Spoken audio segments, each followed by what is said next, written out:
السلام علیکم۔ اگر کوئی شخص ماہ رمضان کے روزے کو کھانا یا پینا یا ہم بستری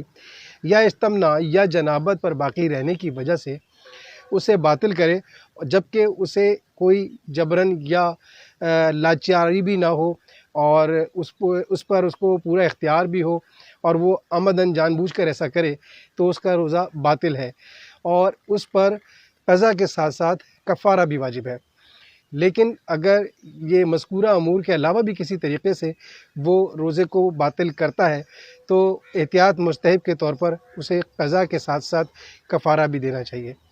اب جن امور کے بارے میں ذکر کیا گیا ہے، اگر ان کے بارے میں روزے دار کو یہ پختہ یقین ہو کہ ایسا کوئی فعل انجام دینے سے اس کا روزہ باطل نہیں ہوتا ہے، تو ایسی صورت میں کفارہ واجب نہیں ہے۔ یہی حکم ان کے لیے بھی ہے کہ جو یہ نہیں جانتے کہ ان پر روزہ واجب ہو چکا ہے۔